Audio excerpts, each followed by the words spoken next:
Hello, everyone. Welcome to Frustrated to Fluent. I'm your host, Devon Bruce, and we help non-native English-speaking healthcare professionals communicate effectively so they can thrive in their careers. And today I'm speaking with Leslie Worthington. She's a leadership and communication coach who works mainly with people who are looking for more confidence and clarity in the way that they communicate at work. She's a certified executive coach with psychology and law degrees, ESL teaching qualifications, and over 20 years of experience working in quality and regulatory roles in medical devices in Canada. Her goal is to provide her clients with the skills, techniques, insights, and mindset that raise their confidence, take their communication skills to the next level, and allow them to have a positive impact on their organizations. So, Leslie, thank you so much for being here. It is an absolute pleasure. Thank you for having me. And I'm so excited. Yeah, I'm so excited to talk to you today just because I've been following you on LinkedIn for years now, and you are an expert when it comes to speaking clearly. So I'm so excited because a lot of people who are listening, they struggle with clarity a lot, especially in healthcare, because there's a lot of jargon, there's a lot of words that are very big. And so it's hard to talk clearly in healthcare. So let me just ask you to get started. In your experience as an expert in this, what are the most common misconceptions people have about speaking clearly? I wouldn't really say it's a misconception. It's about speaking. I think it's a misunderstanding the point of speaking, right? Yeah. I really think that people tend to think about what they want to say. And they think that's what communication is, trying to get what they want to say out. That's not what communication is about. Communication is about figuring out what you need the other person to hear to get your message.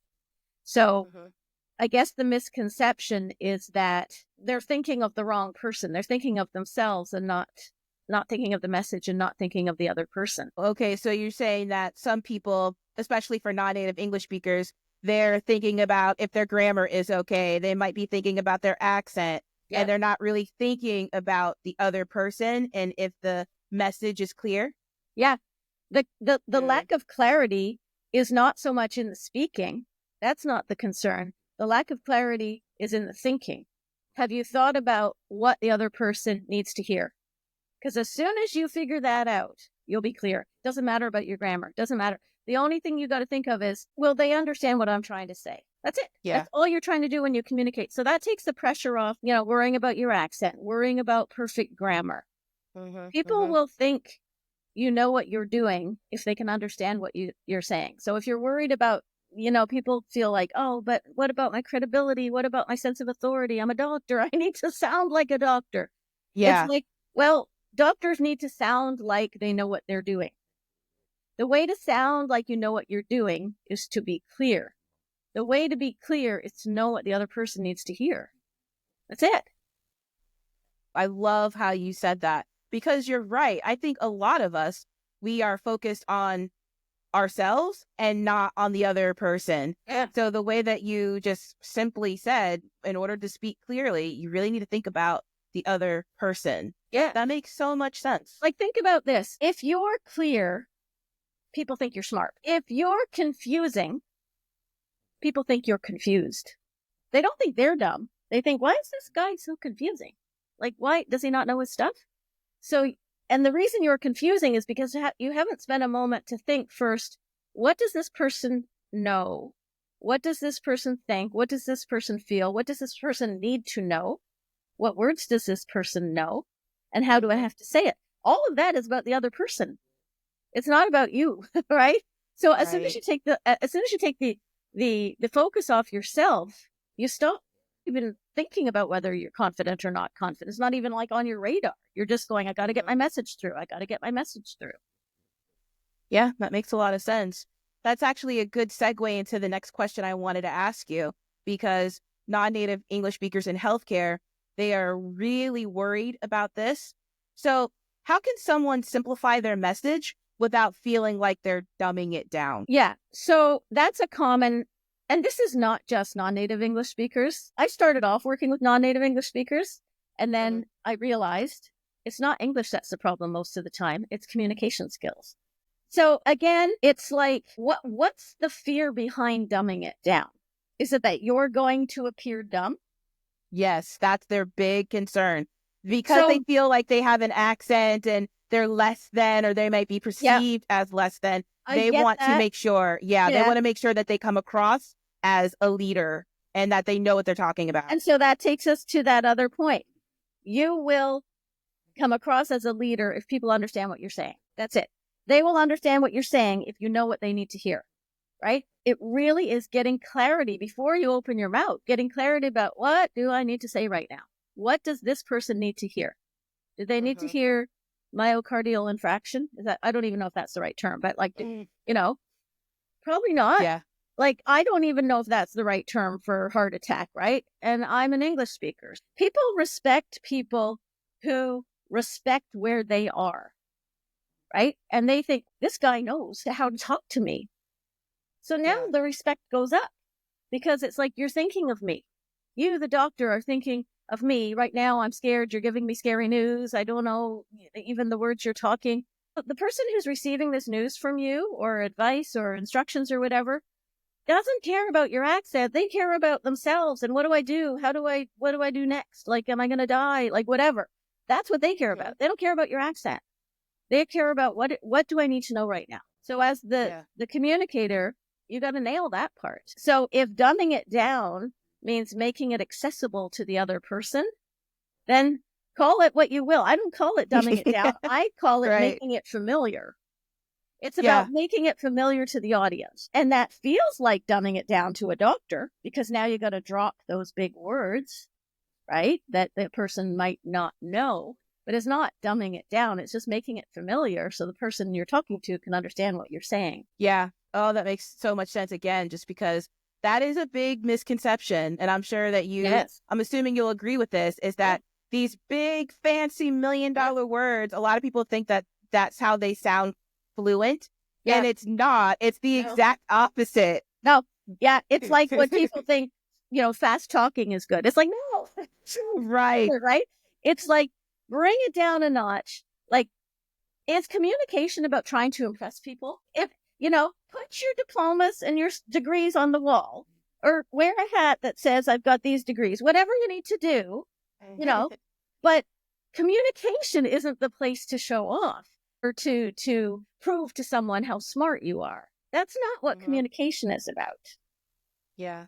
Communication is about being understood. And I mean, the people that I work with mainly are quality assurance people who are like the police, and they're very unpopular, and they feel like, they spend their time telling people to fix things and change things, and they just give more work to people. And so they are also guilty of using these big words because they're trying to have a sense of authority. They're trying to be like, hey, I know what I'm doing and don't question me and blah, blah, blah. But it backfires every time. First of all, they don't understand what your message is, but then they don't really have that much respect for you because you've created this distance between you and the person you're talking to. And now when there's a distance, it's impossible to have that sort of like human element come into the conversation. So it makes communication even more difficult. Yeah, I can totally see that. I see that on the language development side as well. Now, having said that, what strategies do you recommend to maintain clarity for non-native English speakers in very high pressure situations like a medical emergency or a very important meeting? Yeah, I would say those would be different approaches because in a very important meeting, you have an opportunity to plan. Now, as an English language coach, that, practice is important, right? So to prepare for it, like these medical emergency situations, practicing different ways to say what you need to say is one way to prepare. But when it comes to like high impact conversations or very important conversations you're going to have, it's all about the planning. Like literally, I have a worksheet for my clients for important conversations. Who am I talking to? What do they know? What do they need to know? What do they not know? What words do they know? What's my message? What do I want to be different at the end of this conversation? I want them to know here's their next step. I want them, like whatever it is. That's literally planning what you're going to say. And what's this person's attitude going to be like in terms of like, are they going to be scared? Are they going to be mad? Are they just going to not want to hear this news at all? Are they going to be defensive? Are they going to, like if you tell someone they have to lose weight, how are they going to react to that? What objections might they have so that you're ready for the objections? How do I check to make sure they've understood what I've told them, right? What am I listening for? What am I looking for? How can I tell if they get it? And then what can I do if I think they haven't gotten it? So just all this planning, I think, takes the edge off the worry of not being clear, because you are very clear on how you want this to go. You've thought it through. Now, as a non-native English speaker, there might be some phrases you just, make a note of, like, oh, here's something I could say. Here's how I can ask if they've understood here. So have whatever phrases you need if you're shaky on the actual words to use. But really just have this like vision of how you want this conversation to go and plan for it. That would be my advice. In the emergency situation where you can't plan, I would have certain key phrases memorized, basically, that help you find out, does the person know what's going on? Have I been clear in what I've told them? Do they have questions? And that sort of thing. Like just have a set of questions that you are ready to go with so that you can make sure people have understood what you're saying. If you really are concerned that maybe you're not clear. I love that too, just because the way that you were saying that they need to ask themselves very specific questions makes sense, because I feel like most people don't do that. No, we just wing it. We all just wing it, right? But if you plan ahead, you're putting yourself into that conversation before it's happening. So you're anticipating what might come up. And so there's a good chance you'll address it before it comes up as a question, right?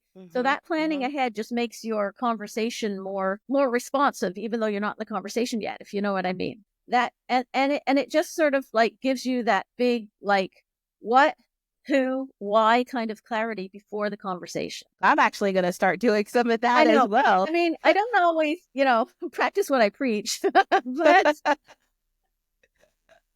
yeah, that's great. I'm actually going to implement some of that, because we can all improve on our communication skills. Oh, yeah.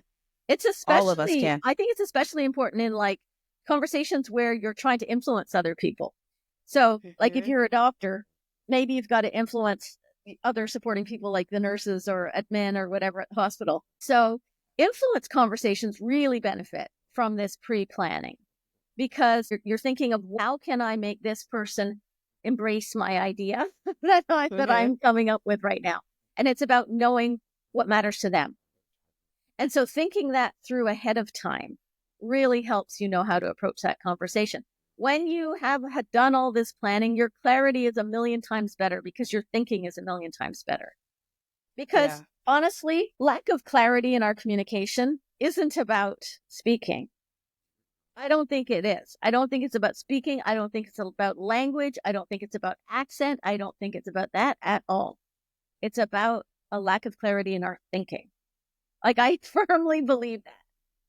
That makes sense.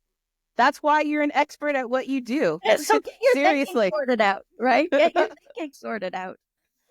That's why you help so many people with their clarity, because you believe that, and you're absolutely right. I firmly agree with you. Now, I do want to ask you this, because this is something that so many people struggle with. What are some effective techniques for reducing or eliminating filler words like or because a lot of non-native English speakers really struggle with that.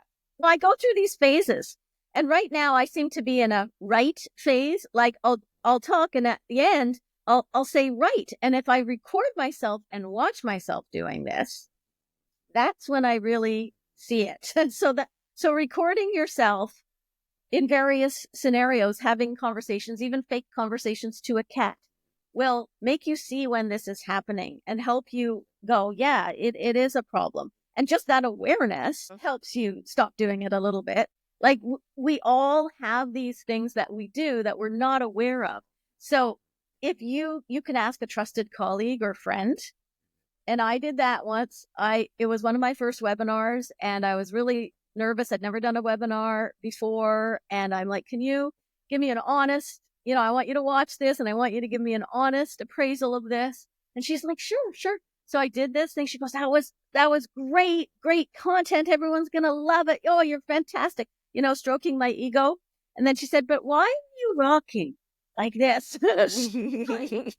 Motion sickness tabs. I'm like, what? I am? And then I looked at the recording. I'm like, oh my God. And I still do that to a certain extent.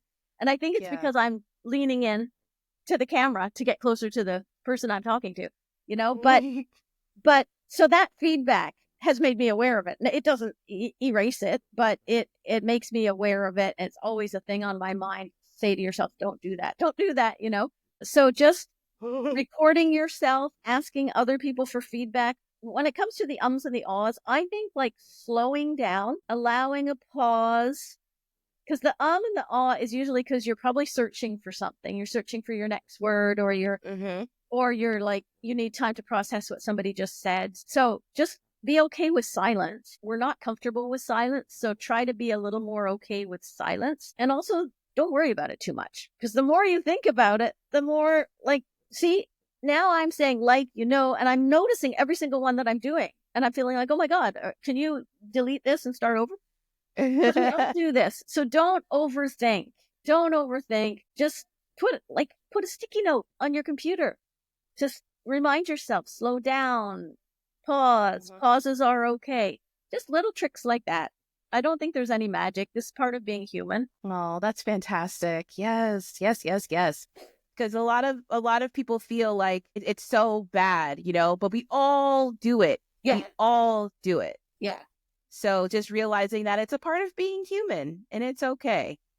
And when I do something that I'm like horrified about myself, and the ums and the ahs might be horrifying for some people because they think they have to be articulate and all together because they're professional.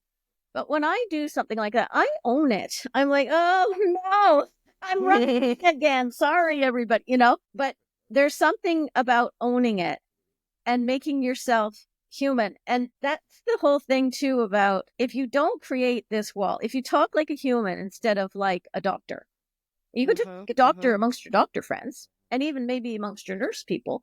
But when it comes to talking to your patients, unless they're doctors, you probably shouldn't talk to them as though they're doctors because it creates distance. And you don't want that distance. If you have that distance, you're not going to appear as human. If you don't have that distance, you'll be seen as a human. And then it's okay to do the ums and ahs because you're human just like me. And I do ums and ahs too, right? So there's a reason we don't want to create that distance. That distance makes us feel like we have to be better than human or something. So it's better to like be human, reduce that distance by talking like a human instead of like a doctor. And, overall, people are more forgiving of your humanness when they feel a connection with you, which they won't feel if you use jargon and create this distance. Yes, 100%. Now, as we wrap up, I have a final question for you. As for non-native English speakers, what's the biggest piece of advice that you could give them? And also, where can they start this new journey of speaking clearly? So I sound like a broken record, but I think the biggest piece of advice is to think about what do you want to achieve with that little bit of communication you're doing. Just think first. Think, what is my goal? What is my goal? Who am I talking to? What do I want to happen? What words do I need to use? So think before you speak. I think that's one thing. Like plan ahead, just like I said. Get clarity on your thoughts, and then your speaking it's guaranteed your speaking will be clearer. And then where to start? That depends probably on your biggest pain point. Do you do a lot of presentations? Start with getting some help on presentation skills. Do you struggle a little bit with writing? Like emails are like, what? I'm spending hours writing an email that should take 5 minutes, right. Get some help with that. So figure out, because communication is massive. No, it's like people coming to me and saying, well, I need some help with my communication skills. I'm like, oh, okay. Well, where do you want to start? And it's up to everybody where they want to start. Because it's like, what right now is causing you the biggest pain? Maybe it's like thinking on your feet in front of other colleagues. Maybe it's like dealing with a distraught patient. What do I say? How do I deal with it? So figure out what's causing you to lose sleep about your communication skills and just start there. And what I really suggest and what my clients who are successful do is take notes. One of my best tools is embarrassingly simple and it's just so simple. It's literally just a little sheet with a few columns where people take notes about what happened, how they felt about it, why they think that happened, and maybe they don't know why something happened, but take notes about what went well, what didn't go well, your thoughts about it, what you're going to try next time. And when you do this, you might not be able to fill in all the parts of the form at first, but then you start noticing patterns.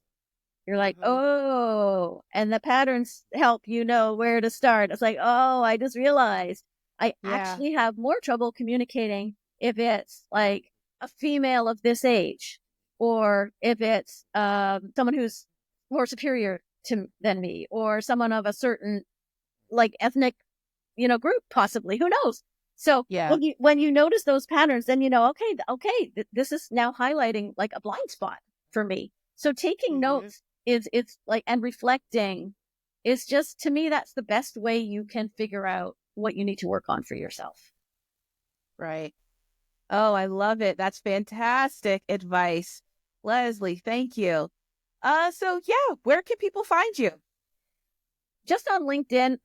I'm in this office my whole entire life and on LinkedIn. That is my life. I'm on Substack now too, but not as much as I'm on LinkedIn. So just my name, Leslie Worthington, on LinkedIn. Happy to connect with people.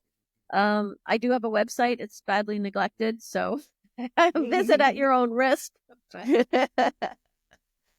Okay, thank you. And those links are in the description box. I strongly suggest following Leslie on LinkedIn. She has amazing content. So if you're really serious about getting clear, definitely drop her a like and follow on her content. Now, if you need help with clarity and you work in healthcare, please sign up for our 5-day Frustrated to Fluent Challenge. It's very quick. It's very easy. It takes a little bit of time each day, but in those 5 days, the challenge is set up to help you elevate your communication skills. So if you're feeling frustrated and you want to gain confidence, please sign up for our 5-day Frustrated to Fluent Challenge. The link for that is also in the description box below. So thank you very much for tuning in, and I'll see you next time. Bye.